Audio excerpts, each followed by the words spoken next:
do you guys want to talk what happened this weekend in the cocktail hour? The Minnesota thing or the snow? freeze? The Minnesota thing. I'm just gonna be like, it's fucking bullshit. Yeah, I mean, I was pretty fired up about it on Sunday. Now that it's Thursday, I'm still very, very angry that it happened, but I'm not quite as like seething. I agree. Why can't people just protest peacefully? Why do they got to cause problems for ICE? Oh, fuck you, Tony. No, I was talking to one of my buddies, and he was like, I want to talk about the fault on both sides in this. And I was like, that's not even a conversation I'm having right now. Oh, well. I don't think either of them there was fault on both sides, but for sure, this second one was like, obviously, like, there's no realm. Like, Renee Good, like, I don't think you could argue it, but like, if there was an investigation and the dude said he feared for his life, it's like, yeah, he shouldn't have put himself there, but I'd be willing to concede slight, like, it's still totally wrong and messed up, but like, okay, like, yeah, he's an idiot, but this stuff is like, there's not even a ounce of someone could be an idiot. Well, I mean, they're all idiots, but it just comes down to this: paramilitary walking the streets of America is fucking bullshit. Yeah, I feel like I was warned for decades by the Republican Party that the federal government one day was going to send their jackbooted thugs to take my rights away from me, and it was just telling us what they were planning to do. Yeah, then they did that. So do you guys remember Jade Helm? You remember that shit? Yes. Oh god damn, that's good. Good callback. The Walmart parking lot people. What? Isn't that what they said they were? What that's referencing? They were staging in like Walmart parking lots. Yeah, across they were the country. telling the military was staging like an Gotcha. invasion of Texas and military, like in Walmart parking lots. Yeah. Like if you're doing a targeted operation, why are you targeting a place with so few immigrants? Like, because why? the governor ran against you, and this is punishment. Because you still want mad the voter about George registration Floyd. rules. Yeah. Yeah, didn't Abbott already give up our registration rules here in Texas? Well, yeah, immediately. Yeah. Like when they get to the part of the poem where they're like, and then they came for like the trade unionists and the communists, like you can throw Democrat on there because they'll. Whenever I just disappear, I'm probably in the ICE gulag because I'm a registered Democrat in the state of Texas. Not to defend the administration at all, but like they didn't need to take the voter rolls to do that. Like you could just look that up through public available data. I know that, but at the same time, these people are not the brightest bunch. Yeah. Like, remember the gal who was like, I'm a U.S. attorney, and the court's like, no, you're not. Oh, I've been loving that. I have been loving that.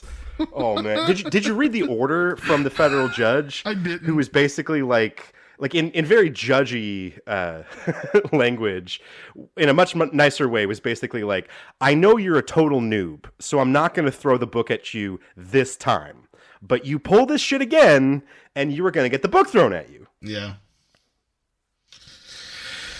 I missed that one. Was that the lady that was the interim person but had overstayed her days, or is this a different person? No, it's who was purporting to be the U.S. attorney for I think it was the Eastern District of Virginia, the federal prosecutor who was at least trying to bring charges against James Comey. Mm-hmm. Okay. And she was not properly appointed. She was not confirmed by Congress. They didn't go through the appropriate process to put her in that position. And she made a whole bunch of rookie mistakes, especially with that, like the Comey indictment, where she had the grand jury sign an indictment and then she changed it after they signed it. Just like real basic, the kind of shit that gets a Like the most basic criminal charges on the most low-level criminal just tossed right out of court. She's doing against the former head of the FBI. Mm-hmm. These are not serious people. Yeah. It's weird to me to be like, hey, ICE will leave your state and your city if you turn over your voter registration rolls. That's just a weird thing to be like, this is the condition. Yeah. Comply or the troops stay. Like, what? I'm starting the cocktail hour. I understand. And I pulled it straight from the fridge. No ice. You hear that? That's American. I don't know what that is. It's just beer. But it's a beer. It's my anger. I don't have any beer from Minnesota. It's not a Modelo.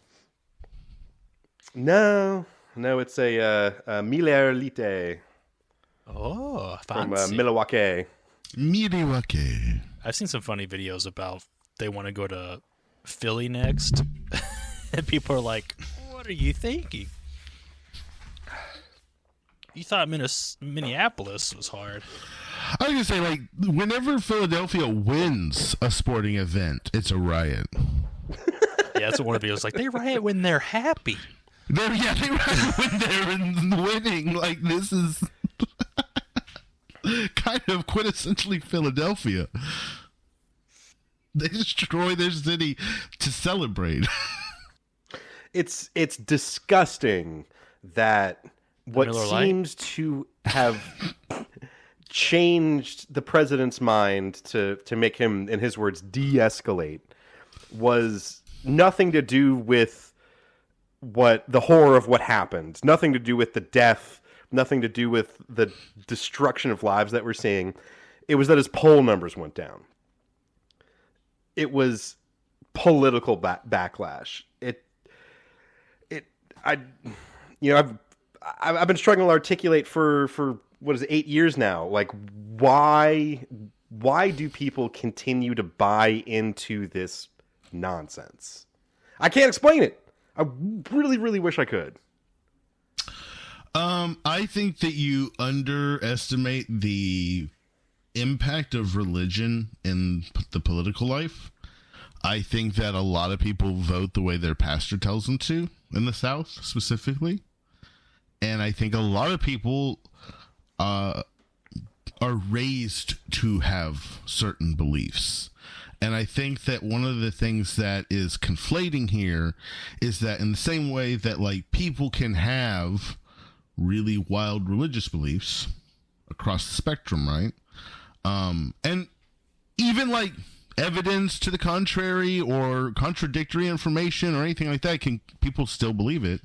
I mean, Republicans have conflated their religion and their politics together so long and so much that, don't you think there's some bleed over?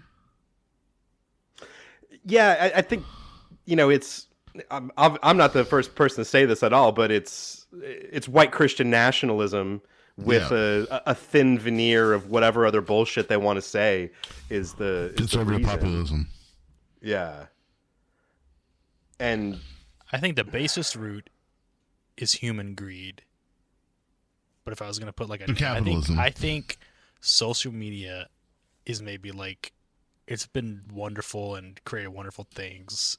And I guess it's why we can share horrible news stories with each other instantly. But like, I think it might go down in history as maybe the worst invention in human history. Like, or specifically the algorithm, which is why I said human greed, because the algorithm is just like to get engagement, to show ads, to make money, and it's like create all these echo chambers and like,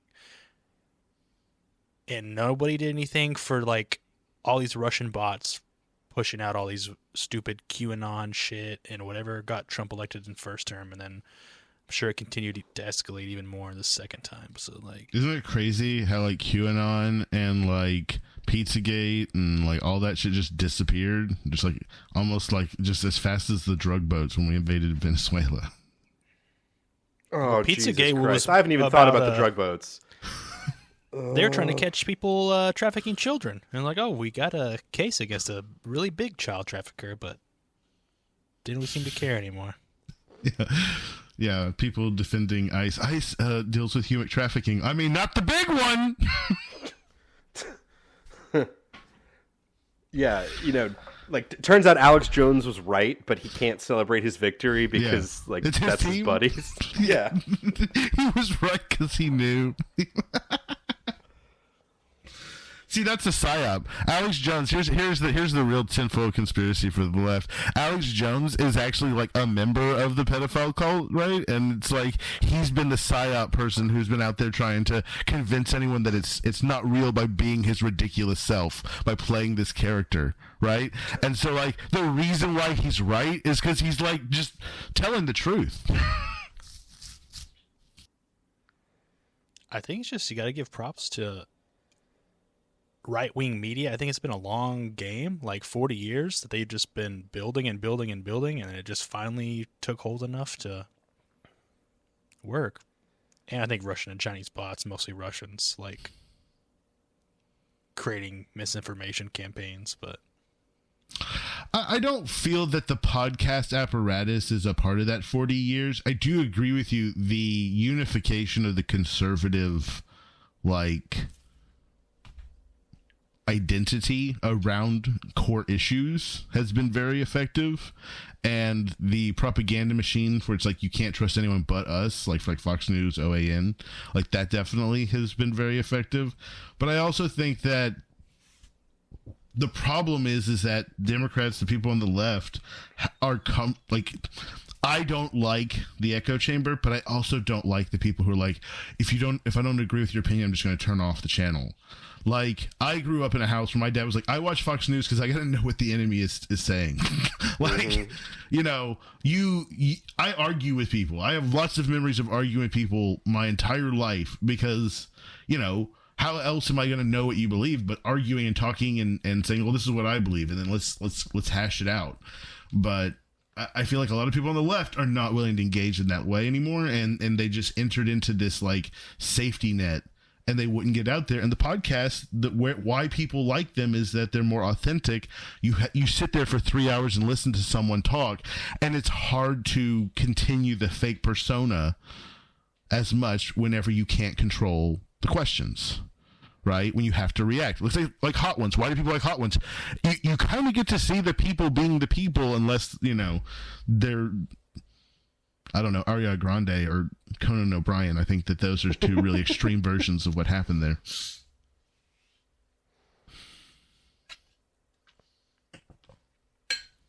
So, it's a lot of stuff. And I think you can also add in there just we're wrestling with the entire concept of mass information. Like, we have not figured out how to handle that yet. No. I mean, like, some of it is tales all the time. We have no critical thinking skills. Yeah, critical thinking skills. Like, I think there's always been misinformation. There's always been bad and nefarious press. I think, like, did we all just get lulled into a false sense of security from like World War II until 9/11? Yes. That the media was trustworthy? I think that advertising, the invention of the advertisement, changed everything, especially like the TV advertisement. Think about how much of our culture revolved around TV and now the internet, specifically visual content.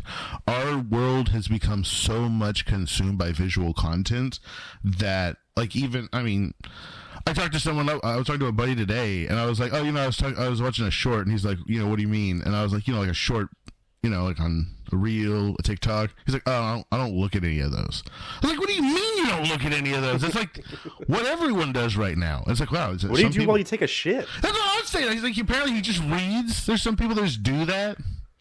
I'm impressed, but like, damn. Nerds?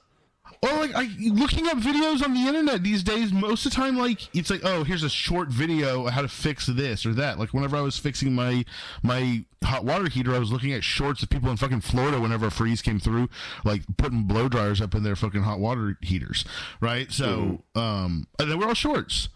But that, to me, that's like ubiquitous now. Like, that's the primary way people get content these days. It is. I mean, we just had this winter storm come through, And at a certain point, I realized that I was getting the majority of like the actual like meteorological information from meteorologists from Instagram reels. Yeah.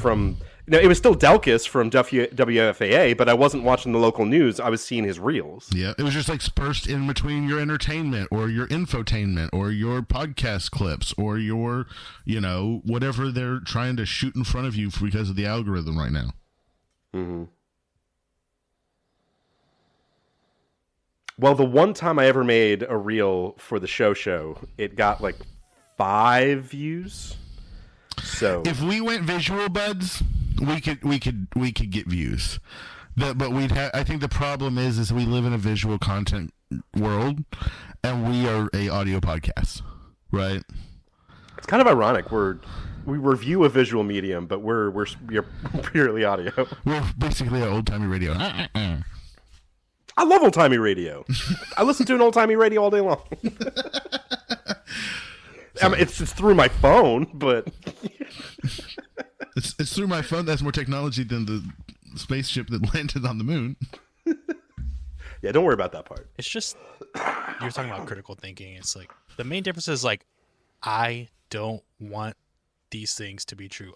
I hate Trump, but I would be very pleasantly happy to learn that most of the stuff that he says is not true. But then I look it up and it's like, oh, he did say that. Oh, is this out of context? No, it was actually in context. Like shit. Like I try to look it up, like because I don't want it to be true. But I feel like on the other side, it's like they want all these bad things to be true, and then when they hear it, they're like, yep, that's good enough for me because that's what I want. I want to hate immigrants or a lot of whatever the current Trump thing is going on right now. Like the memes going around are saying, like the "Don't tread on me" people have been like licking some boots real hard lately. Yeah.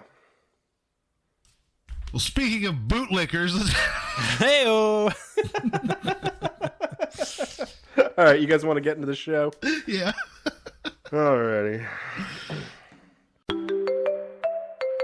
Hello, and you're watching The Show, the world's most dangerous TV review podcast. Warmest greetings, and welcome to episode 79. We are the Baby Carrot Boys, the Bookhouse Boys, the Disgusting Brothers, the Traveling Symphony, if you will.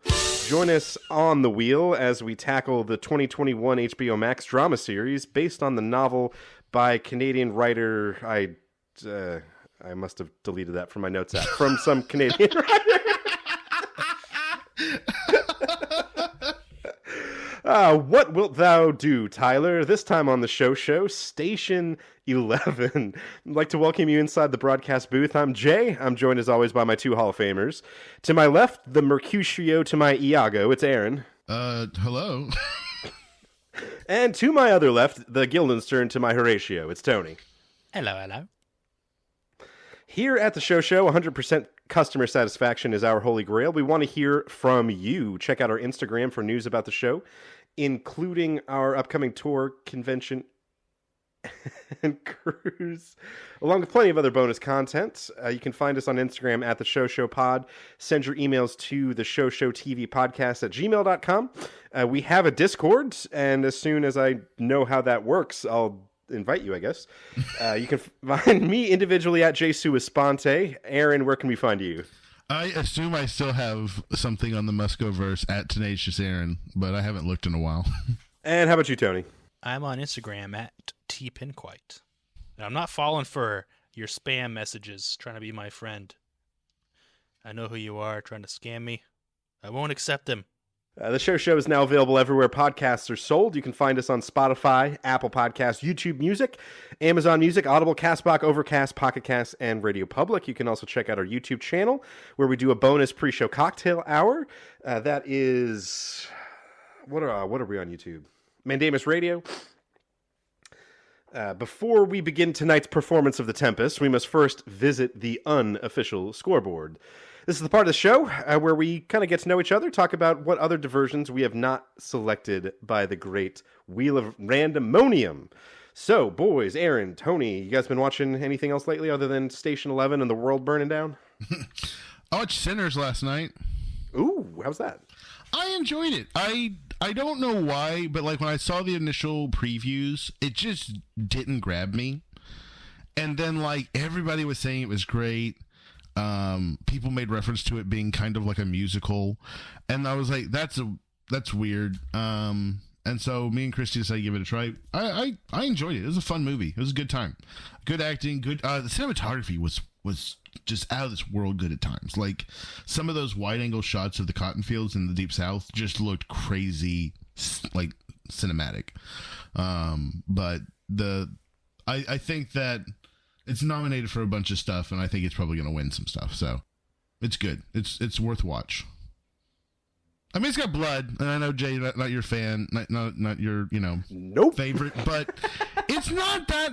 It's not like you've seen way worse, is what I will say.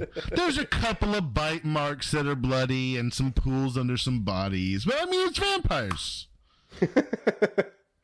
Yeah, for my lady wife's birthday, I dropped her off at the theater, and she watched that movie by herself, and I picked her up right after it was over.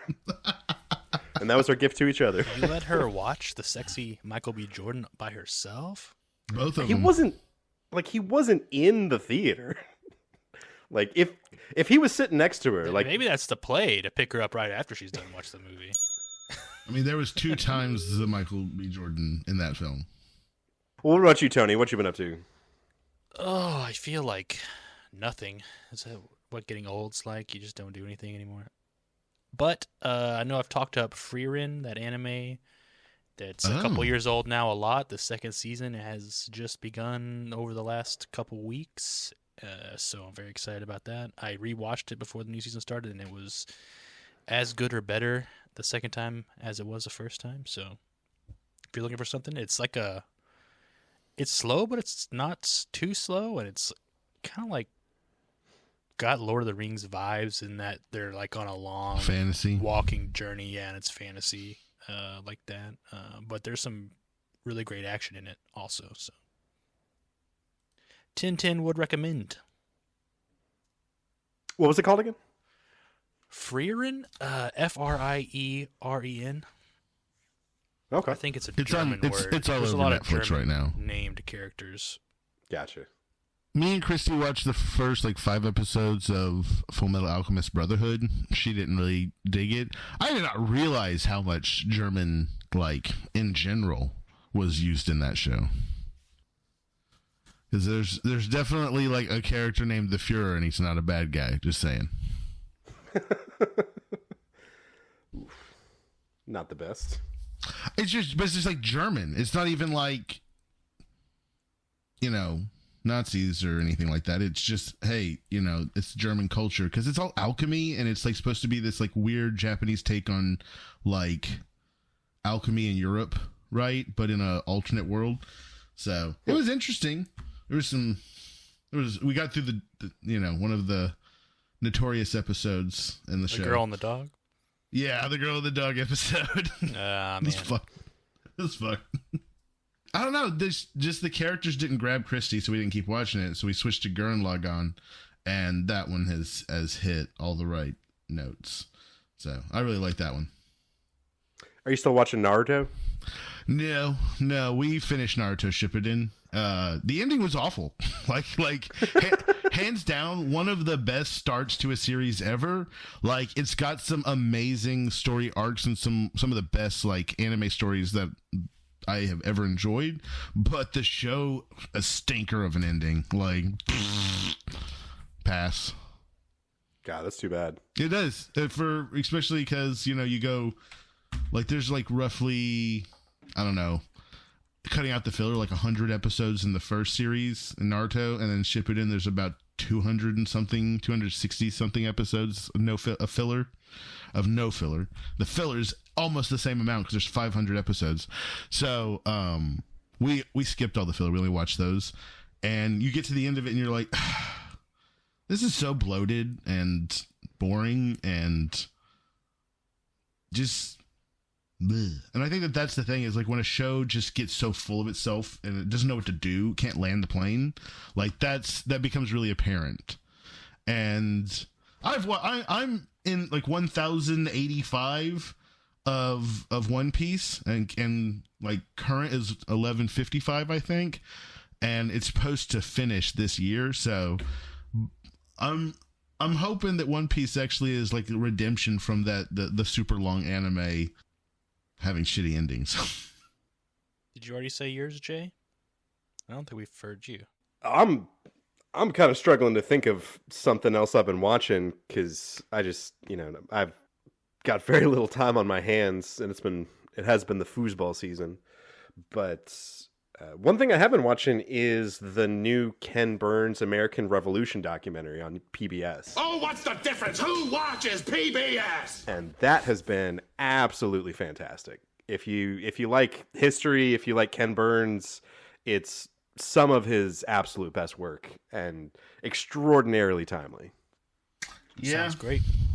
It's something worth watching. A lot of people love Kim Burns documentaries. So like these are like top tier documentaries. I've never seen one. Oh, really? Yeah. If you ever get the feeling for history, a good one to start with is his Prohibition one, because it's only 3 episodes, so it's only like 6 hours as opposed to like 18 for baseball. But the Prohibition one is really great. The Vietnam one is absolutely phenomenal.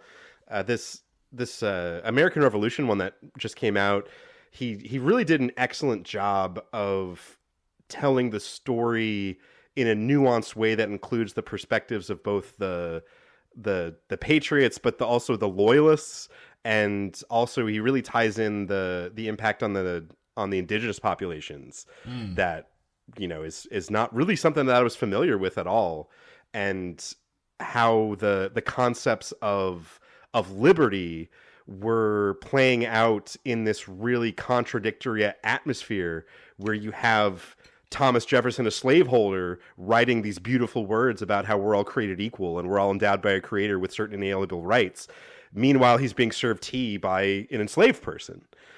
So the kind of cognitive dissonance, it really kind of explores that in really an interesting way. Yep. No, the Enlightenment era is really, really backwards and forwards. Like they're like, is Lin-Manuel Miranda in that documentary? In the Ken Burns documentary, yes. Yeah. Yes, I think he absolutely is, because that's also one of the great things is that a lot of the, you're getting analysis from historians, but you're also getting a lot of like narration of primary sources of people's journals and letters and things. And all of those voices, they're all celebrities. It's all like the biggest A-listers that you can think of. And so it's actually kind of Kardashian? part of the fun for me. No, she was too busy making that show. Oh God, that's what I should have nominated for the Wheel. We haven't is even that Kim got to it. Kardashian You can still show. do it. You can still do it. There's still time. Maybe. We'll see how many Miller Lights I drink by then. But all right, you guys ready to get into Station 11? I mean, it's as ready as I'll ever be. We're pulling in. All right. Yeah, there's no rescue mission coming. Let me get where's my freaking notes? The clock has struck midnight, and we all know what that means. Let no man mention his name. Let that man become him. Today, we are here to talk about Station 11. Station 11 is it's going to go down as one of the shows of all time. It is. It is a show of all time. It tells several interweaving stories before, during, and after a devastating influenza pandemic. And maybe the most notable thing about it is that it was made during the COVID-19 pandemic and debuted in 2021 when we were still very much in the throes of it. And the show mostly flashes back and forth between the onset of the pandemic and then a present, in quotation marks, 20 years down the road.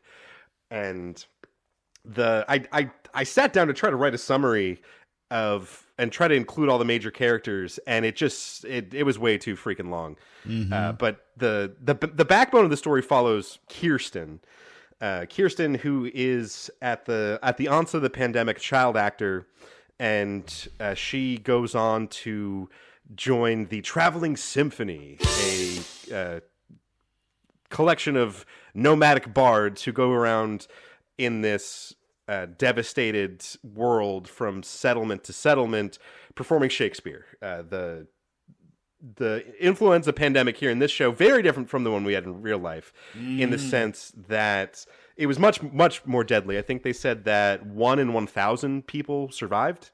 Yeah. So, And there's no incubation period. It's just like instant kablooey. How very dare you! So we got Kirsten and her story with the traveling symphony, where we also have the mysterious prophet who has a child army and a grudge against one of the settlements, who we first are introduced to as the Museum of Civilization, who I don't even know. I don't even know about most of the show. Yep. Who's also just basically like run by someone from the theater. Right. The kind of nexus of all the stories is a movie star and actor named Arthur Leander, who he drops dead at the very beginning of the show on stage performing King Lear in Chicago. Kirsten, the child actor, is also in the performance, and that's how she gets tied in. And Arthur was married to a woman named Miranda, who authors this graphic novel, the eponymous Station 11, which pops up throughout the show and seems to inspire the characters in a way that the show never quite inspired me. But so we've got Arthur, the leader of one of the leaders of the Museum of Civilization is Arthur's theater friend Clark, who I guess he Irish, And his second wife. Pan British accent. Yeah. So Arthur and his second wife, they have a son, Tyler, who has a grudge against the Museum of Civilization because at one point he tries to do what he thinks is the right thing and in his mind is punished for it. And so he raises a child army to attack and then not attack the Museum of Civilization. I think we'll get into that a little bit later. It was just a elaborate, tryout for Hamlet.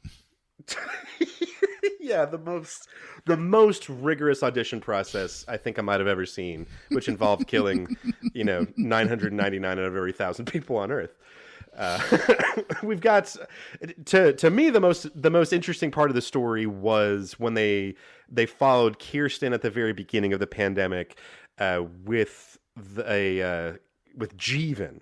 Jeevan is in the audience the night that Arthur drops dead on stage, and he feels the need to help, but does not have the skill or capacity to help. But that doesn't stop him from running up on stage and trying.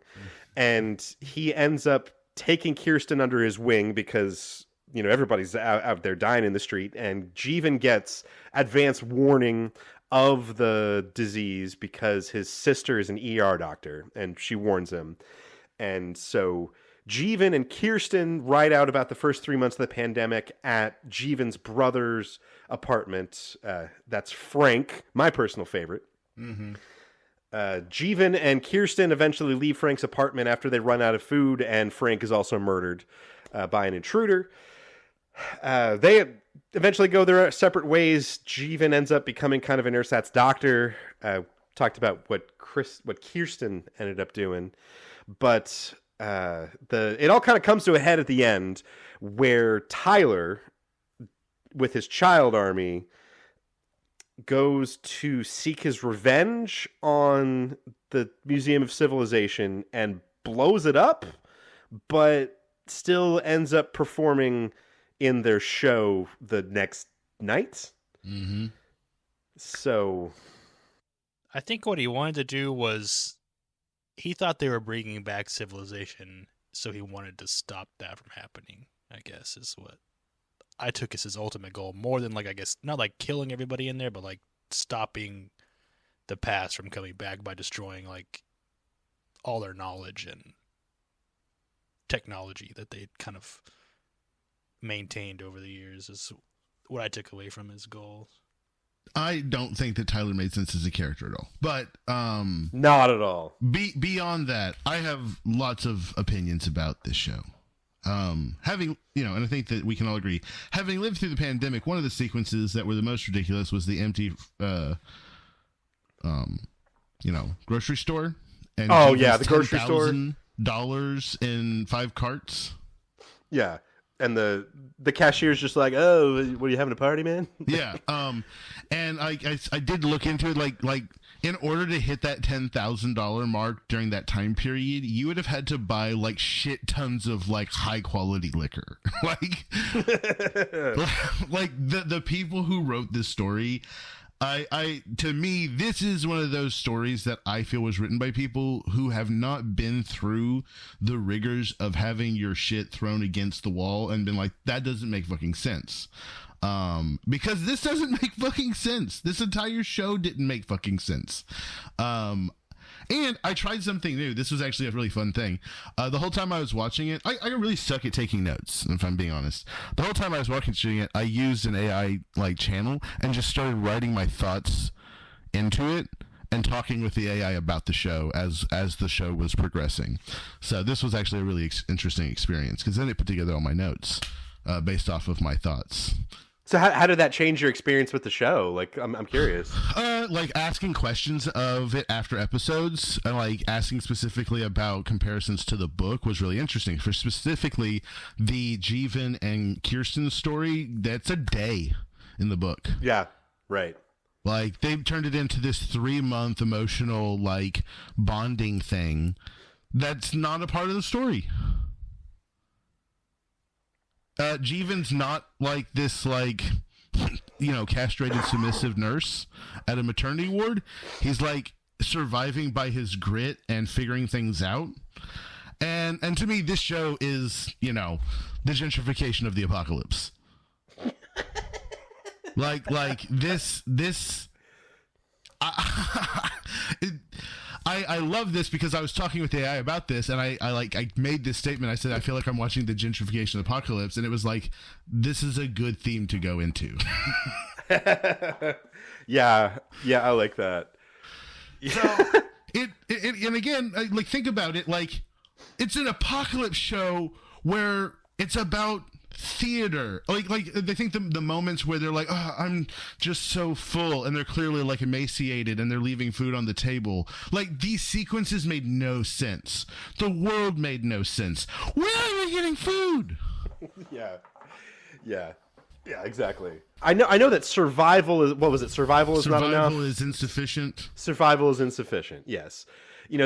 One of the big themes of this show is that, like, humanity is more than just, like, subsistence. Yeah. It's more than just shelter and food. We have to feed ourselves on our art. But they didn't even do the first part. Yeah, you've got to take care of those first 2 things first. Yeah, before you get to... I can agree with the premise that survival is insufficient, but it's a prerequisite for fucking sure. Like, isn't it, was it Maslow's hierarchy of needs? It's a hierarchy. Like, it's like how most people misunderstood the food pyramid. And they're like, oh, they put the sweets at the top because that's the most important part. No, the bottom part, the wide part of the pyramid is what you're supposed to eat the most of. This was a story written by people who've never been camping. Like they don't even know what it's like to sleep outside for a night. Ooh, it was written by a Canadian, so that's the only thing I know about the author. Have you ever been to Toronto? I've been to the airport. See, it's inside. Okay, second thing that I want to talk about, book versus show, is the sanitization of Tyler. Tyler is awful in the book. He is a warlord, like, child rapist. Like, this is awful.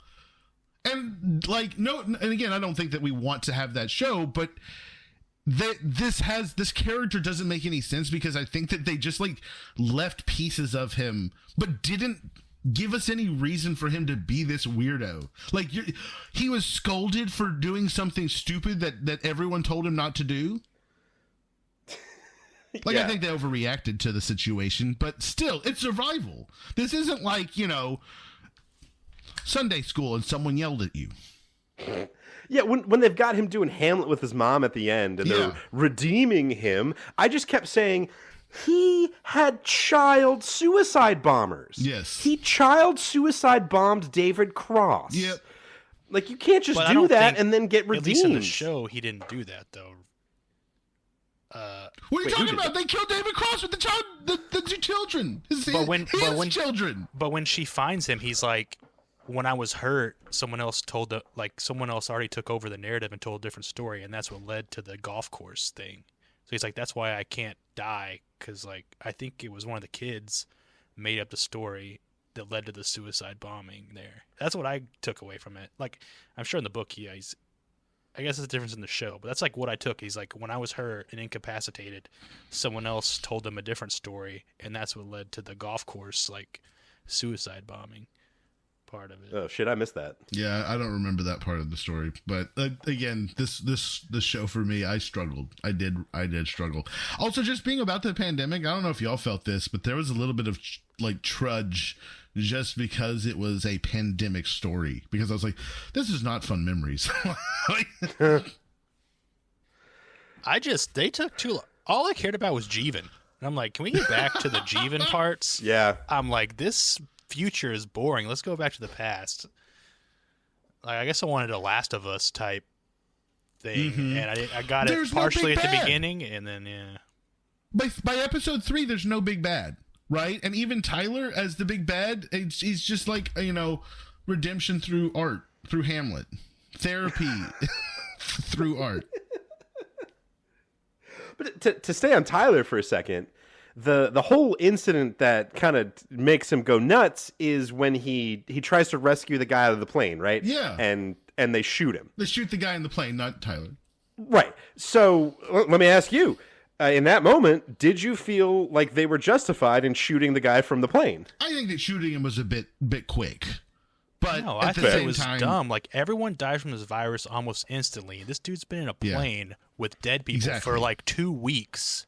He comes out like, obviously he waited till he was about to starve to death, and he knew that he didn't have the virus to come out on his own.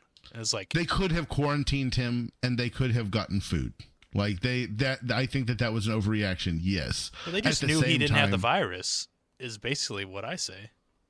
It's like, it's obvious. It's been a while. It wasn't like a day. Well, no, because there is out. such thing as like someone who's a carrier who's not affected. Right? Like that's that. Like, I mean, I'm pulling from my zombie That's movie true. like knowledge. Yeah. Because I was totally team shoot him. Because you don't take that chance. Like, you have something special in this island of civilization with solar panels that you can kind of rebuild something of. You don't take that chance. You take the shot. Oh yeah, in the real world, yeah, you gotta on site pretty much kill somebody. Well, isn't also the message with Tyler that he's just a hurt child? Like, he's not really a bad guy. He's not really evil. These child, soldiers that he's raised in response to, this tragic event. It's just, we don't understand his perspective. Like, to me, this is like the shitty writing, no offense, but like, we need bad guys. There is evil in this world. Have evil. Have bad guys. And I think that this show Well, he might have been have bad ones. statutorily raped by that woman. What? What? That was his baby. The girl who died in childbirth, that was his baby. Oh, yeah. She didn't look that young. That's... I don't remember how old she looked. I just remember that whole scene. I was like, what is happening? And I looked it up. That also not in the story. That's just straight up HBO ad. I love it and I hate it that I figured out that he was his son before the show told me he was his son. Yeah. Immediately. Well, when you say immediately, like, when did you clock it? Like the first sequence whenever he showed up and he's all acting weird. Like, everyone tied to Arthur from the very beginning. Like, I remember looking at Christy and I was like, this is probably like his kid. I'm not going to say I knew it, but I remember sitting there and we were just talking. I was just like, I, again, was not impressed with the show for the very beginning, but I remember, like, there was the sequence where he shows up and he's, like, referencing the book or whatever. Right. And I was like, well, then he's probably, again, another person tied to Arthur. Mm-hmm. Yeah, I don't think it was instant, but it's like, yeah, the fact that he knew the book because he asked about the tattoos, and then also, like, Arthur kind of had like a magic power of not caring about anything, and he had the same kind of like, he just didn't care. Like even getting stabbed, he didn't care. Like even like when she holds a knife to his throat, he's just like, whatever. Like, yeah, some sort of like super nonchalance attitude. It wasn't instant, but I was like, okay, these things, I bet it's his kid. Because he had, I don't know if he spoke Spanish initially or just had kind of an accent, but something about him felt. Didn't we see? Maybe I'm thinking out of this show's not in chronological order, so it's kind of hard to remember when things were seen. But I remember seeing the kid like at some point. So maybe that was the moment that I was like, oh, this is the prophet. And maybe I have it backwards, as that's what I remember is that, oh, he had a kid. That's going to be that guy. Yeah, I don't know. This show wasn't one. I think this show was also poisoned in my mind because multiple times I'd seen things on the internet saying, like, if you liked The Leftovers, this is kind of not like The Leftovers, but this is a leftover-esque show, and it didn't live up to that. I guess statistically, maybe it was the reverse Leftovers, where this is the 3% or the 1% that survived instead of the 98% that survived. But. Well, the first episode to me felt like in the way that the story was told, like that first episode is.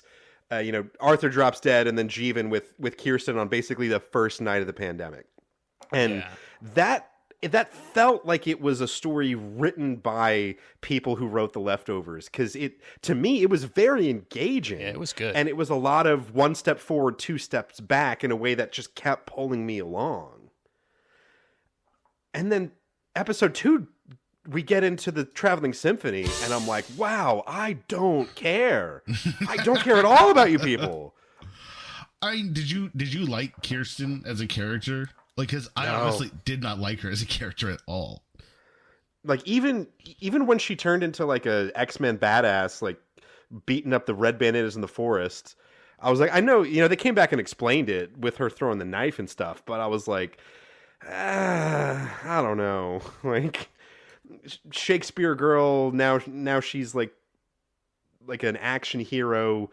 The writing on this is just such a jumble. Yeah, it really is. That's what I say. It's not it's trying to do too many things that I don't think even fit in this story.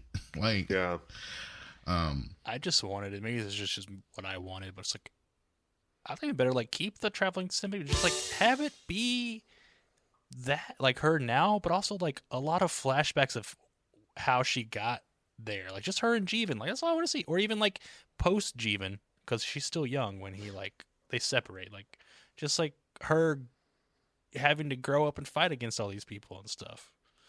I guess she was still young when she joined this thing too. So like, what is she like fighting on her own at the nighttime, like a vigilante, or she just has these skills from being a child? Because they found her when she was a child too. It must have been not long after she got separated from Jeevan. She like left Jeevan, immediately became an assassin, and then joined the traveling circus. Yeah, before I watched the last episode, I was talking to my lady wife, and I was like, if they don't reunite Jeevan and Kirsten, I am going to be so fucking angry. Like I wouldn't say that this was a waste of 10 hours. If they hadn't reunited them, I would have said that was a waste of 10 hours. I'm so glad he didn't die, because when that wolf jumped, the little wolf costume stuffed animal hit him from the side, I'm like, if this is how he goes down in this freaking show, like if this is what kills him and he's just like leaves a bloody magazine there for her while his skeleton's 10 feet away in the ditch because they didn't want her to see his mangled corpse, I'm like, this is... Thank God he survived. And it was kind of funny. I liked the doctor lady. Hello, doctor ladies. Gynecologist, whatever. Delivery doctor. Like, she was pretty cool. But when they threw that stuffed animal on him, I was like, there's no fucking way. The crazy thing about the birthing center is how just so many diverse, specific people survived in that birthing center, and all were having children at the exact same time.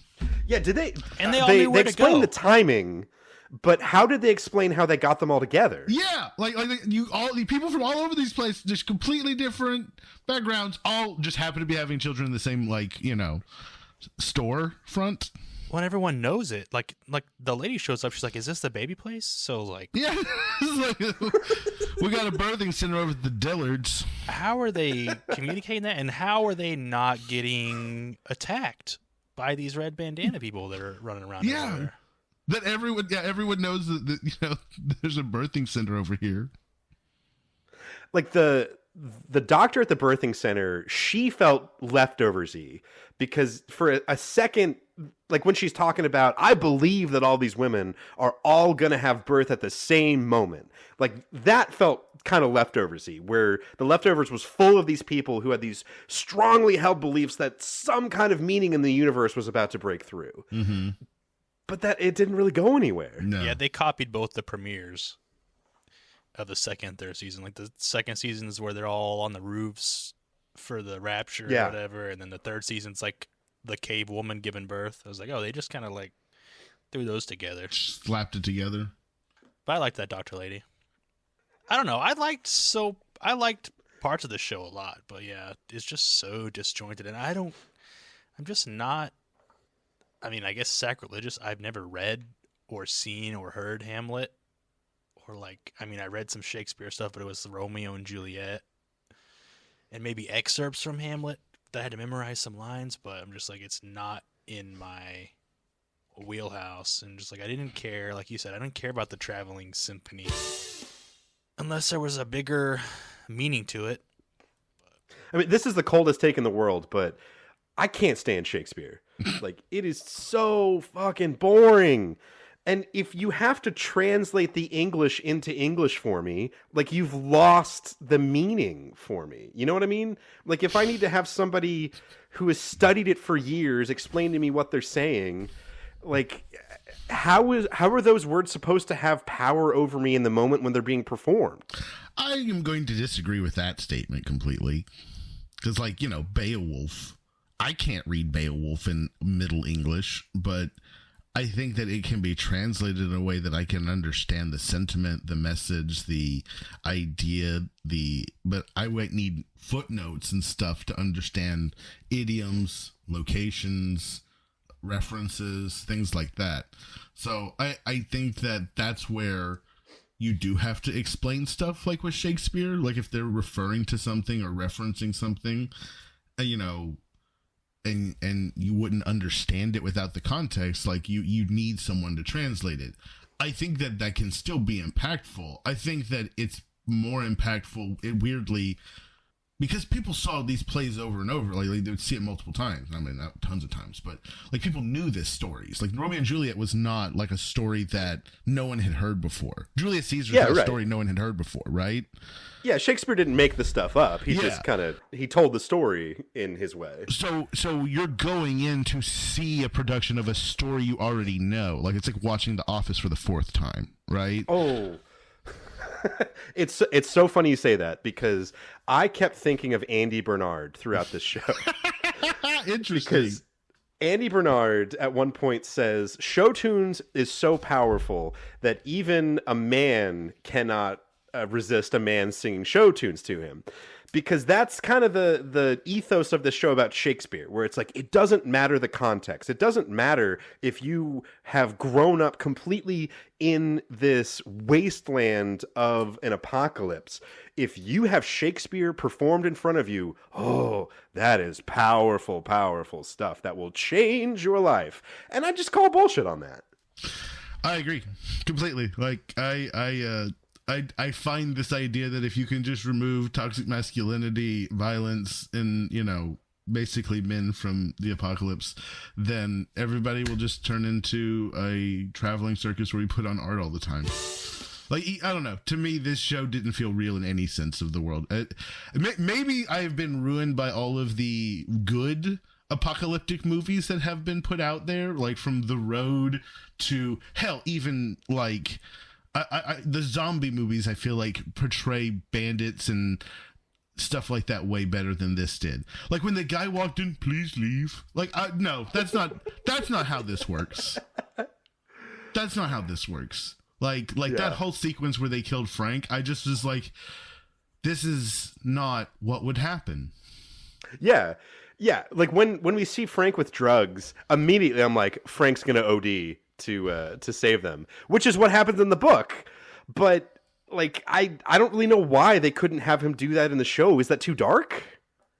Opioid epidemic, it's, I've got a family member that died from overdosing on something, so we'll just have a guy run in and kill him, and we don't know what that would look like because we've never been mugged. So one moment I really genuinely enjoyed though was when Frank started rapping and the three of them all start dancing. Yeah, like that was a great moment. Yes. It really, like, that sort of I don't even really know how to articulate it, but just those little moments, even when you're in the pit of despair, even when you're in the worst of times, sometimes little things can build up between people who love each other that you just kind of enjoy each other for the moment and forget about everything else that is around. And those moments are beautiful. Mm-hmm. And they really constructed that moment well. I wish there was more of that in this show. Yeah, it like when you get to the future, Kirsten just feels controlling and paranoid and murdery. It just, I don't know. It's really like they got rid of the struggles too fast or something, or they didn't show us the struggles of the traveling. It's like, because she's too young when they find her. It's like, okay, if she's been there a few years, but she like literally ferally had to live from a 9-year-old to like a 18-year-old, 9.5-year-old before she like found the traveling symphony. Like, that would make more sense. But like, no, she's been here for like almost her whole life at this point. She walks from the Jeevan like location to the traveling circus. Like, yeah, this is not. She didn't have to survive that long. So it's probably been like 3 months, but it goes from winter to it's like summer, I think, or it's like a hot period. It's winter whenever she and Jeevan get separated because of the wolf thing.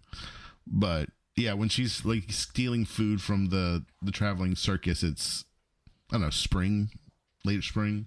Well, you mentioned about Kirsten being controlling. I can't remember which episode it was, but there was one of them where they really cleverly would parallel Kirsten and the younger girl in the Traveling Symphony, whose name escapes me.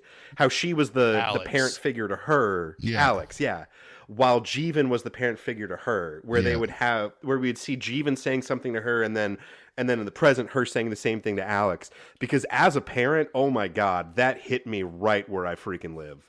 Because every fucking day, I'm like, no, you can't have Oreos for breakfast. Do I want Oreos for breakfast? Yes. Am I now saying the same kind of shit that my parents said to me all the time? All the time. But like that's just kind of the natural progression of things. And I thought the way that they paralleled that was really clever. I can see that. I think the thing that I find different is that the situation that Kirsten is in is not really the same as an actual parent, right? Like, this girl was like, I want to leave. And she's like, I'm going to murder the person so he can't take you away. That's a little different than you're grounded, right? Like, it's never come to that for me. Yeah, it's a little different from, no, you have to brush your teeth. Like, it's like, I think I want to go with this guy. I murdered him, so you can't. Good news. I wanted more, like, well, I love Jeevan and Kirsten, but like, I wanted more attention. Like, maybe she thought he left her. Like, she just found the book and he wasn't around. There wasn't really anything around. Like, maybe she thought she chased him away or something and he left her. And then also, like, I wanted maybe he like looked for her for a long period of time, like over the years, or like kept like went on a journey to try to find her, or kept circling back every year. But it's just kind of like, on his side, is like, well, she's gone. She'll be okay. She's a tough little kid. She'll find somebody. She might got eaten. And she's just like, she's scarred and she misses him, but she's not like, she doesn't seem to, it didn't illustrate to me that she like blamed herself and like that he left her. I guess she like realized he was attacked by a wolf or something. but she never found his body. But I don't know. I think if you know about raiders Oh, you mean Raiders? and someone just doesn't show back up, at some point you're like, well, that probably got raided. Yeah, Raiders. All right. She had. I just wanted more of that. I guess I wanted the leftovers. That Sorry. was not the leftovers. I wanted a Last of Us. I guess is what I wanted, but with like just like flashbacks, and I wanted Kirsten and Jeevan's story and Frank, and then in between, then in the present, more than like just the present, and then these people I don't care about, like Clark and Emily. I don't care. I barely cared about Miranda. I didn't care about Just Miranda, because she didn't care wrote about the Arthur. book. Yeah, Arthur. Hot take. You could cut Arthur out, Miranda out of the story, and give it an entire different story, and it'd be better. Yeah, that last bit where they're showing us how Miranda like calls the pilot and is like, "Don't let those people off the plane." I was like, what? Yeah. I don't care. What does this matter? What does any of this matter? Small worldish aspect that they really wanted to force into this story, like, ugh. Well, there's no way, like, yeah, you're talking about it's too peaceful. It's like there was a father just down the hall that was alive. You know, they heard them playing music and talking to each other. It's like no one ever tried to make contact. No one ever tried to attack each other in this building or any buildings. Like, I guess everyone just died so fast that there was so few people left that there wasn't a way to raid people. But yeah, I guess so. Yeah, I think that's what you're supposed to assume. Well, if you think about it, so there's 3 people there, 1 in 1,000. That's 3,000. So how many people live in a city block, right? Yeah, Didn't really work that way, but Like in contrast to The Last of Us, like I did like that this portrayal of the apocalypse was somewhat more nuanced, where you didn't automatically devolve into, well, there's a fascist government and there's some good guy rebels. Like it was, I think I like that there was a little bit more of, no, we're all just trying to like get through it. But the way that they showed people get it through it was so unrealistic that it kind of undermined that. If the traveling circus had found a cache of like the military beans, right? And they just like, we have basically 10 years of beans, so we're going to just like walk around this lake for 10 years. Like maybe something. To me, that's the thing that nobody's growing crops. they were at we're the traveling. museum. The museum, yeah. But I'm just saying, like, they weren't. They're traveling around. What are they trading? We're trading art. You can watch our show if you feed us. If you're going to ham it every time, well, I might not. What happens if they're like pass? And they're not hunting, and there's a lot of them to feed, and animals. Yeah. That's what I'm saying. It's just like, oh, well, it's not like it'd be that hard to feed 45 people and all their animals in a traveling circus, right? Like, I mean, how much could it cost, Michael? A banana $5? Like, I feel like it's just disconnected from what it actually takes to survive. And I'd honestly say that that's probably a byproduct of the modern world. Like, people don't realize, like, what it takes to actually survive. Yeah, I have never once generalized in my entire life, but this show was made by a bunch of like absolutely clueless theater kids. Yes, and it's just. I was trying to find a way to say something similar. Like, I'm just not in the arts enough to appreciate the artistic pieces of. It's like I've said. It's like, like a steak. Like, my mouth doesn't know the difference between a $30 steak and a $70 steak. Like, they're both amazingly delicious to me. It's like, it's lost. The $70 is lost on my palate. Like, the artistic parts of the show are lost on my brain because I just don't. I have never developed, I guess, that type of artistic appreciation of like the classical arts, like music and theater and stuff like that. I mean, we didn't actually see that much of it, though. Like we saw too much of it, I would say. Well, okay, hold on.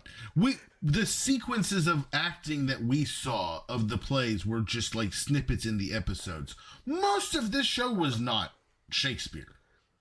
Right. Right? Like again, there also was not a whole lot of momentum ever to be had in this show.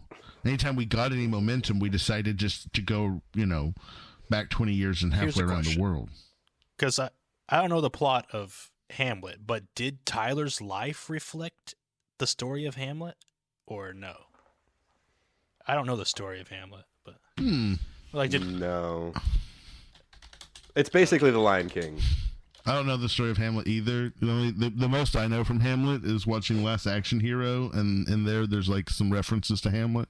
Like I love that movie. I love that That movie. is one of the greatest movies ever made. Iced that one.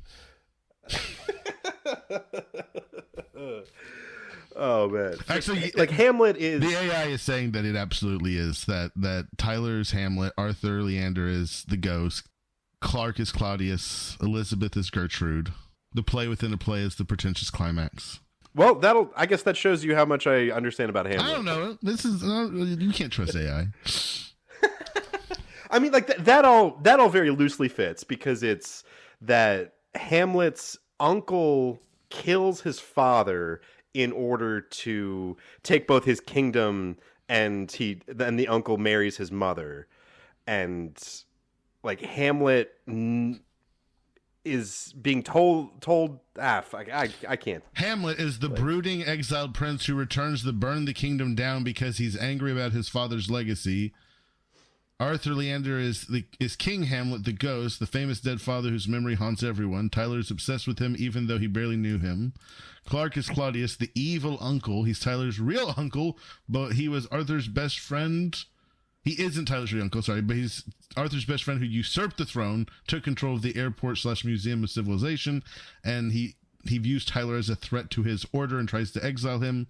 And Elizabeth is Gertrude, the mother. She's caught between her son Tyler and the new King Clark. She tries to keep the peace, but ultimately is passive until the end.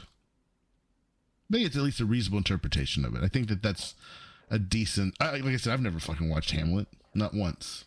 Yeah, that's fair enough. I don't know. I was making the jack off motion so often while I was watching this show. Slow jerk. Like in the air, I mean, in the air. But like especially at the end when they're like, so this guy just guy just blew up what we have worked so hard to create. So what are we going to do with him? Oh, we're just going to kind of chain him to this railing and then we're going to have him star in Hamlet. Like what the fuck? That's kind of what it feels like. Like it feels like the idea that if we just make him go through the motions of acting in Hamlet, all of this conflict will be resolved. There will be a spiritual breakthrough. And it felt like the visual style of the show kept hinting that the child army was camped just outside, waiting for the signal to attack. And then like 2 days went was by. what I felt like was about to happen. And then they're just like, no, we're just leaving. Hey, child army, let's roll. And they did. Yeah. Coney 2012. Yeah, I thought it was going to be like, oh shit, like it's going to be they're going to have to get out against the child army while they're trapped in the airport. Like she's going to have to try to convince everyone to leave. I thought there was going to be a lot more conflict, but it was literally like 2 days. Like the first night, they wake up in the morning and they're like just chilling. I'm like, okay. And I feel like there was a whole other night cycle before they showed up after the play. I also couldn't bring myself to give any shits about the conductor of the traveling symphony. Like I can't really articulate why, but I never liked her. When they're like, oh no, she's being held captive and she's gonna die. I was like, I'm not. That doesn't really move the needle for me. Didn't move the needle for me either. I also was like this, and also at the end, it didn't matter. Right? Like, yeah, it didn't matter. She dies. She just died. Like, she dies of a stroke or something, and no one in the fucking traveling circus really gave a shit. Like, they're sad. But remember, they were like, they took her. They took her. She was sick. She was dying. But like, she actually had a heart attack, yeah, though, right? In the middle of an apocalypse with limited medical care. Yeah, that's the statistics there are real low. It's almost like stepping on a landmine. It took me a while to click that one. Exactly. I just don't think we were the targets. Yeah, But like similar to you, I felt like when they were telling, especially Jeevan and Kirsten's story, that for the most part gripped me. And anytime that they got with the traveling symphony, I got really distracted by my phone. I can't believe. Okay, like, am I crazy that they set up this whole leaving Jeevan thing, and then he's like imagining his brother, and he didn't say, well, we say that because you always come back. I was like, how is this line not coming? They never said that line. I'm like, what? They're just like, I never felt that way. Leaving Jeevan. I was like, the thing about leaving Jeevan is he always comes back or something like that. I was like, that's just like a home run setup right there. And they just didn't hit it. I mean, they've never done stand up. What was the joke in this? Like, even like David Cross wasn't funny.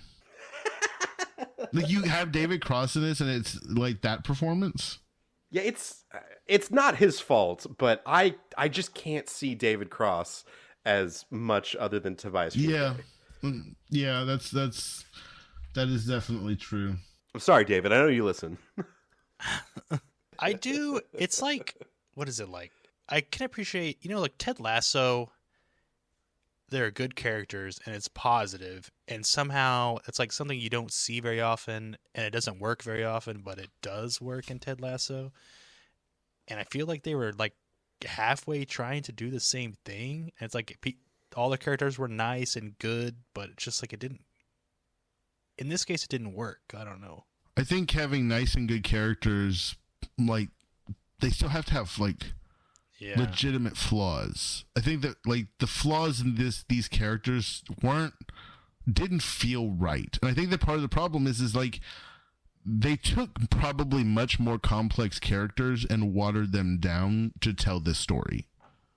Like, I feel like the things that I read about Jeevan from the book, he had a very different experience in the pandemic, right? And so, like, maybe the reason why Kirsten is a much more savvy survivor and has murdered 13 people or whatever is because she wasn't with Jeevan for 3 months. She immediately was on her own and having to make it after that night, right?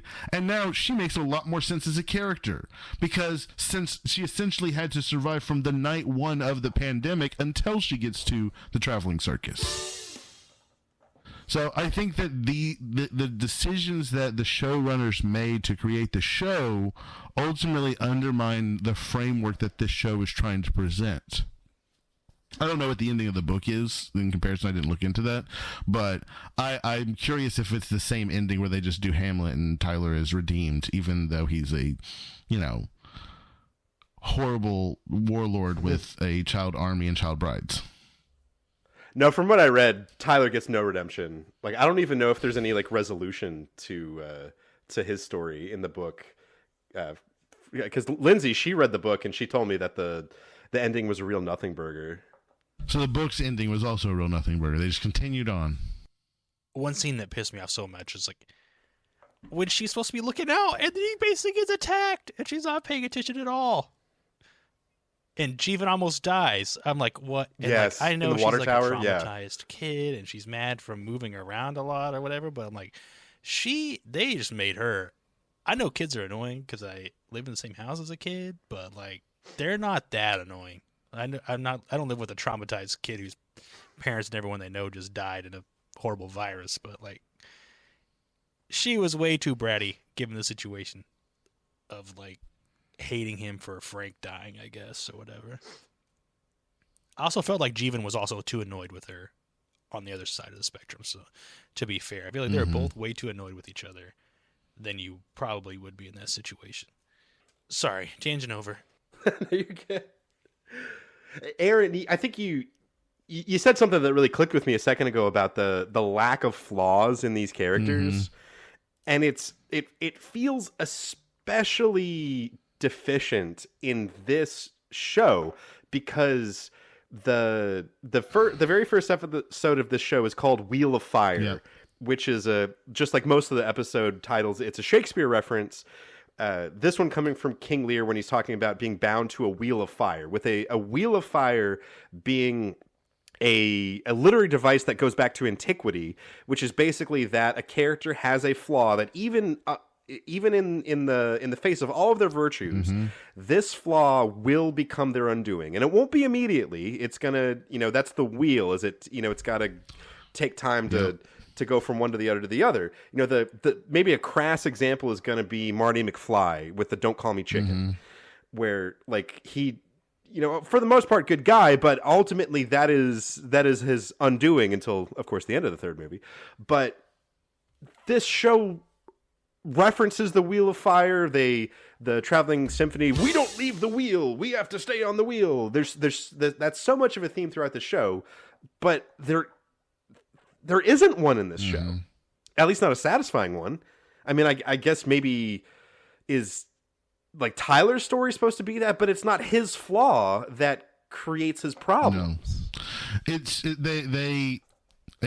You're telling me that HBO has taken some type of concept or story, completely gutted it, and done a complete opposite of it? I mean, it's amazing. They did the same thing with Watchmen. Never happened before. Oh yeah, it never happens. So I think that this is the problem with a lot of the modern writing, and I think this is really interesting. Have you heard of the Simpson theory about how writing has changed over the past 25 years? No. Okay, so the people who wrote The Simpsons initially were people who had a wide breadth of pop culture, history, events, knowledge of different like stories and things like that. The people who are writing The Simpsons today are people who grew up watching The Simpsons. Okay, starting to make a little sense. Mm-hmm. So there is something about these types of this era of writing where they're raised on the references of the references rather than having a broad knowledge of pop culture. And I think that part of the change up that we're seeing, and we see it with like Gen Z, is like they didn't grow up with cable like we did. They didn't grow up watching old content that was syndicated because they got to fill the airspace with something. We're on the same algorithm because we just watched the same video, I think, here recently. Maybe, but I definitely agree with this. Like, I still reference Tommy Boy. Right? Like, I make quotes all the time just for me. Because nobody else gets them. But, one of the things me and my Christy, like, and I bonded over is, like, pop culture references that we both enjoyed. So I do think that is a contributing factor to this. It's like you got to have source material. You got to have experience. You got to have something to write about. And I don't know. I feel like that's what's killing art and media right now. Is I've really struggled with content lately. Outside of horror, I don't know why horror's just fucking like banging it out right now. But outside of that, I feel like a lot of content is really just shitty writing. Well, that was that video I was just talking about. I was like, yeah, like when TV came out and when we were younger, it's like they had to fill these hours with something, but the content didn't exist. So they filled it with everything they had, like old movies and old TV Nick at shows Night and cartoons. And then now, like, there's so much content created every year. Like, you can fill the time. You can't even like watch all the content that's being created. So it's like you don't have to watch old stuff because all the new, you can't even keep up with the new stuff. So it's like that's why they're saying like younger people don't have older pop culture references passed from when they were born because they've never had to like fill their time with anything except for new stuff that they can't. They'd even have to sit around watch. on a Tuesday morning being sick, watching UPN and seeing all the Star Trek reruns. It's an interesting time to be alive. I just think that there is a value in the ritual of like having your shit torn apart by the audience. Like, I think the reason why stand-up comedians get good is because they go through the fire. Right? And I feel like one of the problems that modern writing has had is that you can't just be like, this is shit. You don't like it because of whatever reason. No, it's a bad story. You didn't create good characters. It didn't make any sense. Your world was nonsense. Like, these are legitimate critiques of this show. And I feel like, yeah, someone might have enjoyed it, but it's like, okay, it's this like ridiculous, fantastical idea. Okay, at that point, yeah, you're right. It's a fantasy. Like, you're reading Lord of the Rings at that point. Well, I can feel my vocabulary shrinking. Like, I don't even know, like, if I can spell words anymore. And I definitely don't have, like, I'm not saying I had a great vocabulary before, but I don't read anymore, except for Reddit. or social media posts, so I'm not seeing any advanced words that I'm like, oh, what is this word? I'm like, I followed a guy that throws some words at you every day. so I can feel myself getting stupider by the day. Or is it more stupid? See? It's already happening. I think it's technically more stupider. Is the I'll allow it. The stupideriest. You don't listen to the show for our vocabulary. Well, you have you've said some words on here that I'm like, oh, everyone's so well spoken.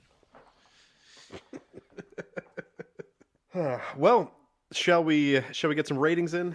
Let's do it. All right. Well, we customarily rate these shows on a scale of 0 to 10. We nominally assign a custom rating criteria for each one because, in theory, we're not supposed to be comparing the scores from one show to another. But in a moment, that's exactly what we're going to do. So, so were there any objects in the show that typified it, exemplified it, that represented this show? landmines. Bowie knives. Tattoos representing murder. Murder tattoos. I like murder tattoos. Tattoos. I like it. Well, Aaron, you wanna give us how many murder tattoos? Yes. So I think that the unofficial theme of this show was art heals trauma, and that just didn't really jive for me. And like I said, I kind of came to the conclusion that this was the gentrification of the apocalypse. And the cinematography was HBO quality. I'm not going to lie. I mean, the acting was not, good, but it wasn't like, some of the extras in Twin Peaks at times. So 1.5 murder tattoos. Ooh, wow. Dang. Yeah, I would not only would I not recommend this show, I think this show is actively bad. Like I think that this mangled piece of shit that these people took this book and turned it into something that I think not only didn't need to come into existence, I think it'd be better if it hadn't. Wow. Strong statement, man. I'm not going to come in quite that low. I think similarly, I just fundamentally reject a lot of the messaging and themes of this show. Like, one of them that seemed to be popping up is the way that the characters would latch on to Station 11 and then apply it to their own lives. Mm-hmm. It just felt very much like a theater kid mentality of Hamlet is about me. No, it's not. No, it's just not. Like, live your own goddamn life. So I'm gonna double you and come in at 3, partially because I gave The Last of Us a 4, and I did not like The Last of Us, and I did not like Station 11 a little bit more than I did not like The Last of Us. So 3 murder tattoos from me. What about you, Tony? I'm always the nicest one. But even for me, I'm gonna go low and go 4. I think there was 10 episodes. I think there was 4 episodes worth of good content in this show. You know what I mean? Like, the first episode, good. One of the later episodes where she's hallucinating and you get to see their backstory more, good. The parts with Jeevan and Kirsten, I feel like that probably adds up to around 4 episodes on its own, and that's the part I really liked. And like I said, it is HBO quality, I think. Like, the sets, the outfits, the quality of things. I like the acting. But yeah, it's just, I don't think any of us were the target demo. And like you said, when you Googled it, it seemed to parallel him. I was like, I just don't have the knowledge to appreciate what they were trying to do. And yeah, just like what you just said, it's like, I almost wish Station 11, we never saw any of it, because it was like a myth, not the show, but like the book. Like, it was so mythical in the show. It's like everyone that read it, it changed their lives and they became hypnotized by it. They should have what's in the box did. Yeah, they should have been like, we never see it or hear it about it. Yeah, that would have given you your surreal intrigue, yeah. Right? Like, what is it about Like, at least this he would book? given something. So yeah, 4. So guess we're in the 2 something. We have we've got a composite score, if my math is correct, a composite score of 2.83 repeating. So that puts it above the worst show we've ever reviewed, Catching Kelsey, and just below the second worst show we've ever reviewed, season 2 of Siesta Key. You know what? I'm going to say that's, in my mind, not unreasonable, because I didn't enjoy any of those experiences. But I will say I enjoyed talking to the AI about this show, because number one, Christy did not enjoy me like complaining about it, so this gave me someone I could complain to about it.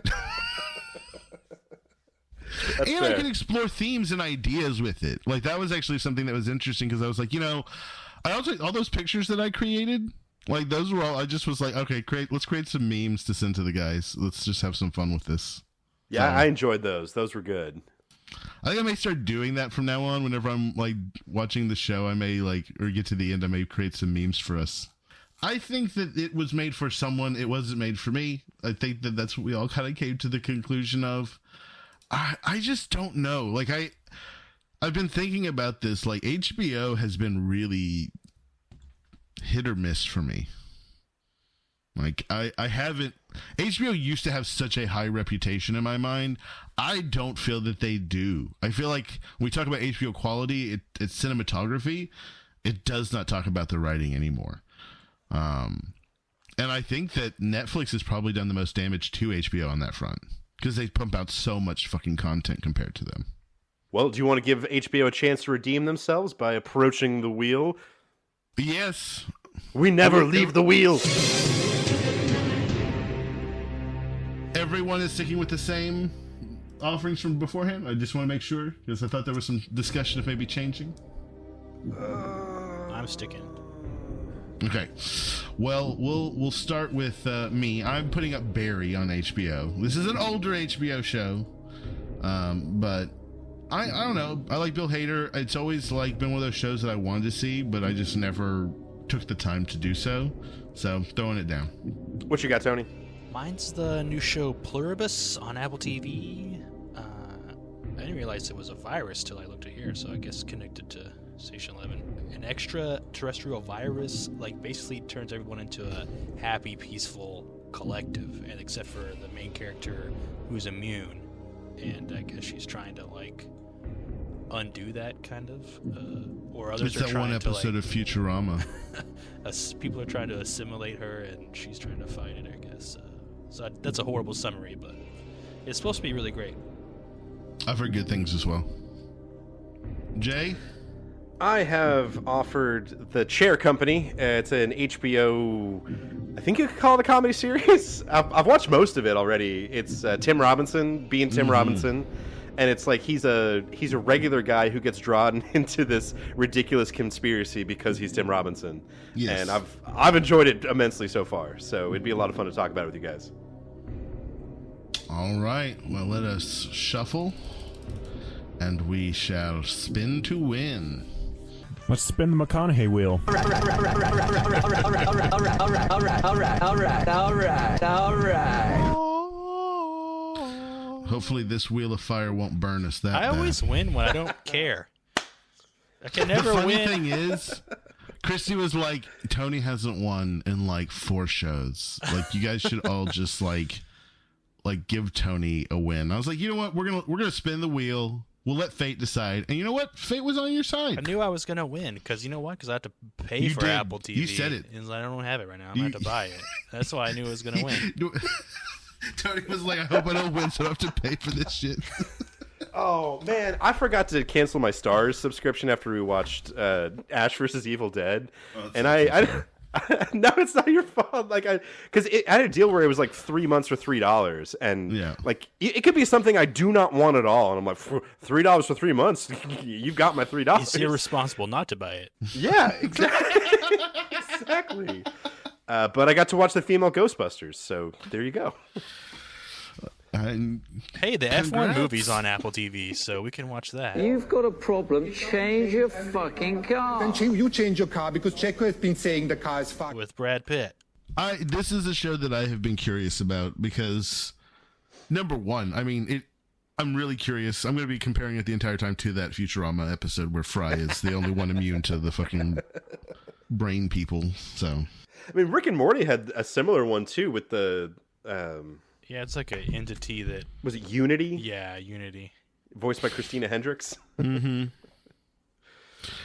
So, that was a sad one.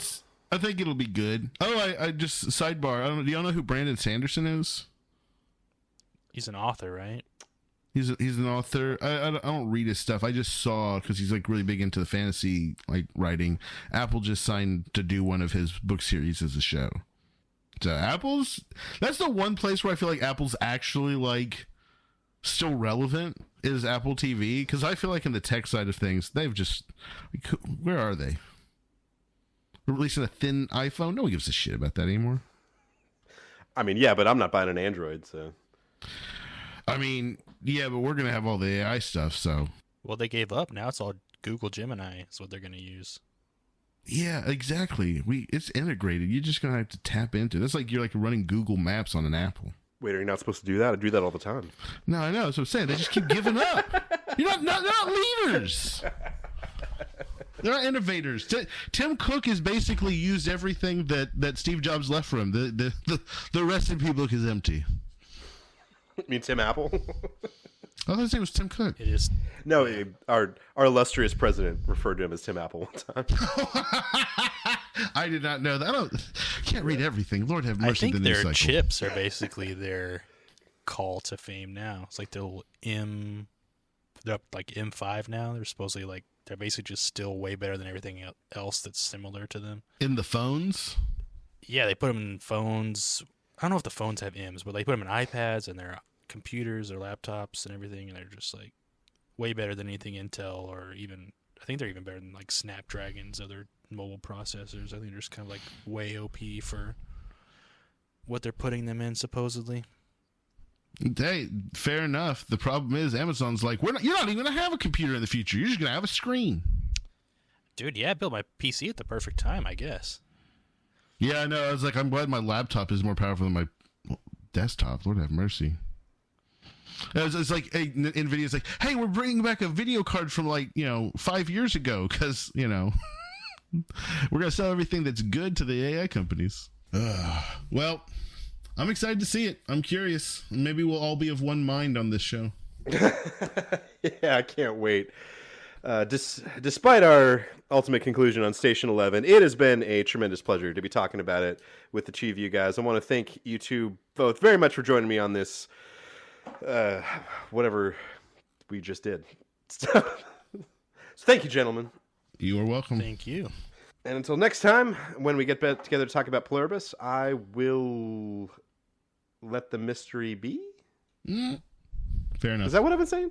I keep fucking it up. Don't forget to thank I think that let the mystery be with a question mark really works there. There we go. All right. I'm Ron Burgundy, Mystery B. Our president will start a war with Iran because he has absolutely no ability to negotiate. He's weak and he's ineffective.